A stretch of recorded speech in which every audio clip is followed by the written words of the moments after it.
the transfer window is winding down and there is a ton of chaos and speculation surrounding outgoings, incomings, and everything in between. All the while, Chelsea will prepare for our little trip to Geneva.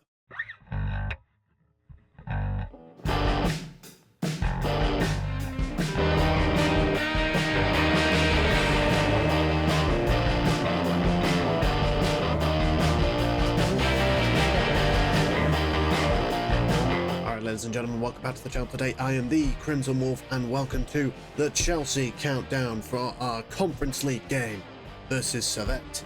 Now, there has been a lot of chaos in the past couple of days, to say the least.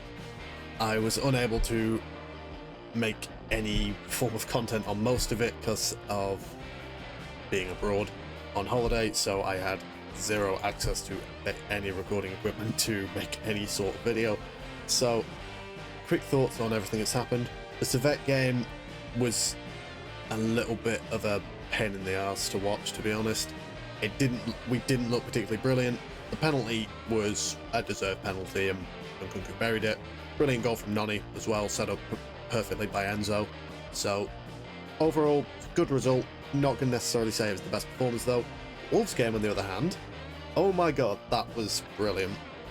I am so annoyed I did not get to watch that because unfortunately that game was taking place while I was on the plane.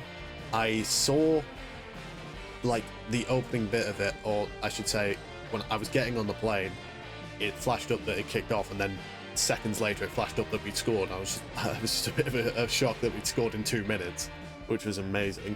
And then when I eventually landed in Frankfurt, no, sorry, not Frankfurt, Munich,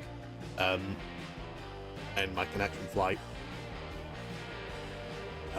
and saw that we had won 6-2, that was amazing. I mean, Madueke played the best game of his career. Palmer was fantastic. Jackson and Felix, obviously, with the other goals. So many positives out of that game. Could have done better for the 2 goals we conceded. Those were just defensive errors. Other than that, though, not a bad result. And obviously, in the transfer chaos, it's been complete bedlam. Like, we've had so many rumours of players outgoings between Raheem Sterling, Ben Chilwell, Trevor Chalobah, everything in between. Like, it's been complete madness. And on the incomings, we've had the likes of, obviously, Victor Osimhen, who've been linked to this entire summer. Ivan Toney suddenly became an option, as well as Jadon Sancho, which was a really weird story when that first broke. But we are here to talk about Sevette. We are flying to Geneva to play them in the Conference League tomorrow. With that being said, I will begin with my lineup, which begins in goal with Philip Jorgensen. Now, we have heard expressly from Maresca that he plans on rotating his keeper depending on the situation. Sanchez is going to be the keeper for the Premier League, whereas Jorgensen is going to be the Cup goalkeeper. So, FA Cup, Carabao Cup, and Conference League, of course.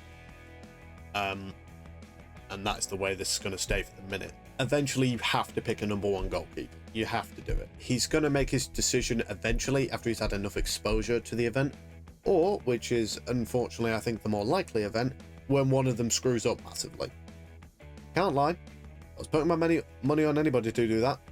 I'd be putting it on Sanchez. With his back line being consisting of Axel Dizazi, Tosin Adarabioyo, and Benoit Badiashile, along with Renato Vega. Now, this is the backline we saw face Sevette last time.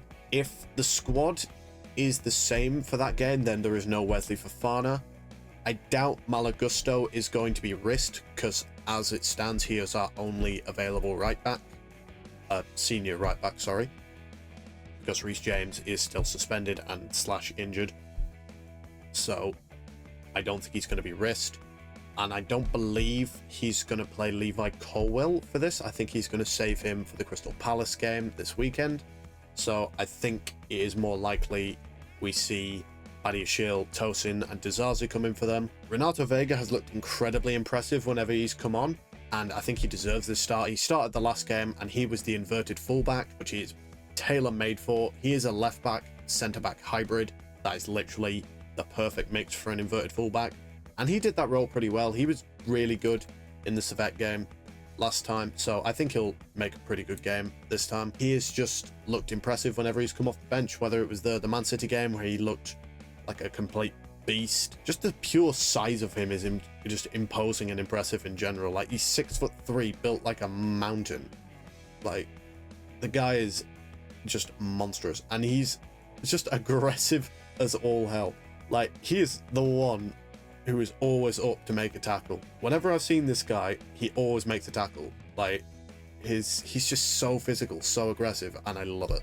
Moving into the midfield, it will be a double pivot of Enzo Fernandez and Kiernan Dewsbury-Hall, with Christopher Nkunku as the number 10. Christopher Nkunku was resigned to the bench. He came on later in the game, replacing Cole Palmer, which likely means he is in line for a start for this game. Christopher Nkunku is going to have a very important part to play this season. So far, whenever we've seen him, he's always been one of the best players on the pitch, whether it was last season in the limited appearances we saw from him, or whether it was the early stages of the season. He's a very important player for us. He's unfortunate in that his number 10 competition is Cole Palmer, so if Cole Palmer's playing 10, he basically has no effective position because he can't play on the left and he can't play striker effectively enough. Whenever Cole Palmer's not available or isn't always being rested, that number 10 spot is his.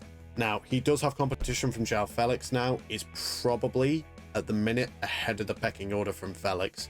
We'll find out what the case on that is eventually, but I think Nkunku currently is in favour of Felix. As I move into the front three, made up of Pedro Neto, Mark Guiu, and Noni Madueke. As I mentioned earlier, Noni Madueke had the game of his life versus Wolves. He was absolutely spectacular, bagging a hat-trick, his first career hat-trick, and one he will surely never forget, and neither will we. Pedro Neto off the bench looked phenomenal, replacing Mykhailo Mudryk in the second half of that game and setting up João Felix's goal towards the end.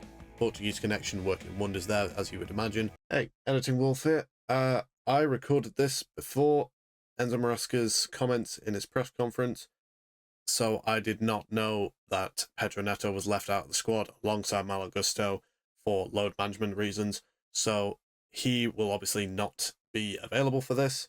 So in his place, toss up between Mudryk and Felix. I'm going to say Felix because of the fact he scored last game and because of Maresca's comments after the game about Mudryk, in that he likes parts of his game but not all of it. He needs to improve, whereas Felix is the one that scored a goal, for crying out loud. So I think Felix is going to start for this game. Anywho, let's get back into it.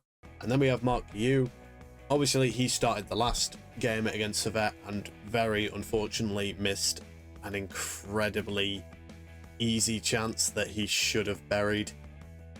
I mean, I'm not going to slate him for it. He does, like, he's a young kid. He will improve on that, and he eventually will get it to the point where he is going to bag those, but he should be putting that away. A La Masia trained striker who has an open goal, he should be burying that. I'm sorry. Like, I appreciate he's young, I appreciate he's raw, but you're not going to get many easier goals than that. I hope this is a better game for him. I really hope he gets a goal in this game. That would be great for his confidence. But I think the combination of Neto, Madueke, and Guiu is going to be a dangerous one. Madueke is now starting to prove he can actually use his right foot, which is a godsend, because it was looking for the longest time like he was incredibly one-footed, which was just really aggravating a lot of the time, because he is a proper winger. He is one of those guys that will either cut in and score or run to the byline, but because of how one-footed he was largely unable to cross effectively enough. Now he seems to be improving on his right foot, at least in his right foot shooting, so with any luck that's an improvement. Hopefully his right foot crossing is improved as well. So between him and Neto, Guiu should have no shortage of chances that he can take in this game, I hope. The way this is obviously going to set up is Renato Vega inverting into the midfield, playing alongside Enzo Fernandez. It's likely going to be with Kiernan Dewsbury-Hall pushing up to form that left 8 with Christopher Nkunku on the right, Noni Madueke and Pedro Neto either side of them, with Mark Guiu ahead of them. This should be a pretty easy win for us. The last win was far from easy, so we do need an improved performance with this. What we saw versus Wolves, or from what I've seen of the Wolves game, I should say at least, we looked a lot better. We were moving the ball quickly from back to front, which is what we need to be doing. We need to be a lot more assured in the defense as well. We need someone who is more capable of guarding that back line, because as much as I love Enzo Fernandez and Moises Caicedo, neither of them are traditional defensive midfielders or number sixes. In the likes of your Rodris and your Ugates, Casemiro, this, that, and the other. Romeo Lavia is, which is why whenever he plays, we look a lot more solid defensively. Which is probably why we don't concede. Probably that at least the first goal versus Wolves, maybe the second one, I don't know, but the first one we don't concede. And Lavia's progressive play is incredibly important as well. He is incredible at progressive play. I think he is a very important player for us. It was unfortunate he was taken out of commission for the Wolves game. Been explained that it's a very minor injury, so with any luck, we'll see him back on the pitch anytime soon. I wouldn't rush him back, because he has got a very important part to play for us this season, so there's no point in risking him.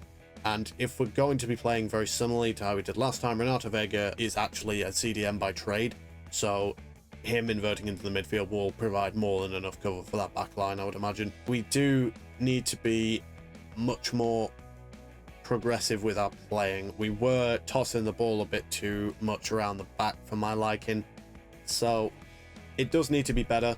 If we play anything like the Wolves game, we will genuinely just batter them, like, easily. I don't particularly know much about the Sevette crowd, so I don't particularly know how much of a 12th man advantage that's going to be.